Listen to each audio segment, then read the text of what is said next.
Chapter 1.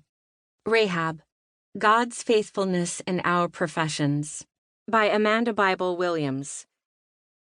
Listen along. God above, God below. Rahab's Lullaby.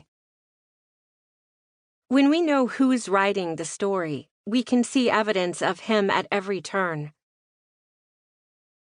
I've always wanted to be known for something. For the longest time, it was knowledge. I wanted to be an Ivy League caliber professor in a small college setting, known for caring too deeply about my students and humbly publishing well-received papers at the intersection of religion and literature. I wanted to be known for my love of words and books and learning, and I wanted to inspire that love in others, too. I was one credit and a thesis shy of getting my master's degree when David and I got engaged, and I paused my M.A. to become a Mrs. It's true that I could have gone back to finish the work at any time, but it's hard to hop back onto a moving train once you've jumped off, especially when you're carrying a twin boy on each hip and chasing a toddler girl who's 3 going on 13.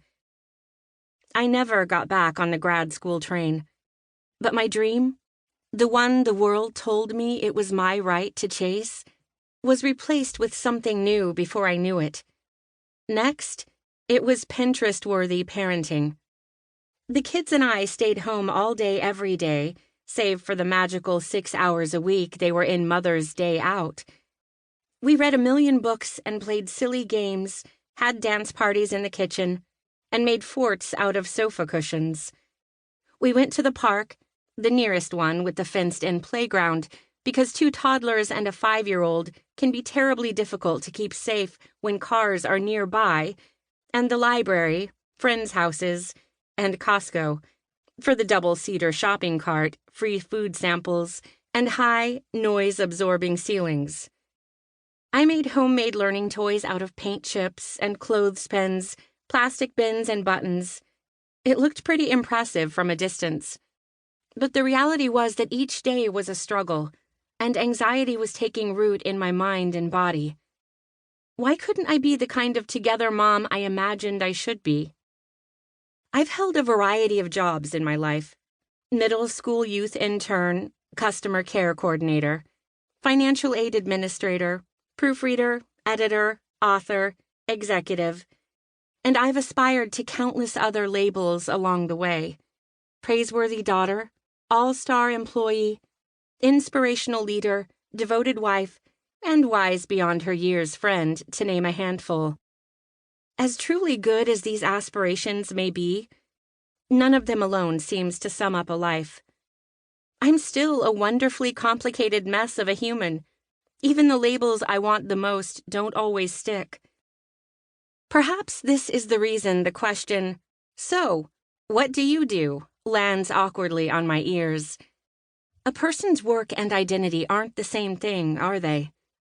Even so, it's become our default, trying to understand one another by first asking which worldly labels fit, which categories claim us.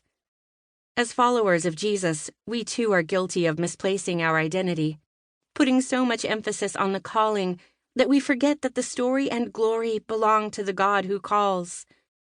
Do you think this has always been true? I wonder if we were to ask, "So what do you do?" to the men and women in Scripture, would they answer with their profession? Nehemiah's role was cupbearer to the king. Some of the disciples made their living as fishermen. Paul made tents. Jesus was a carpenter. Zacchaeus was a tax collector. And David was a shepherd before he was a king. Lydia was a retailer of purple cloth. Is this who they were? Rahab was a woman in the Old Testament whose profession seemed synonymous with her identity. Rahab the prostitute, she is called in the text. The label indelibly linked to her name. Even in the original Hebrew language, the word here meant what you'd assume it means: harlot, prostitute, or perhaps keeper of an inn where this type of transaction took place.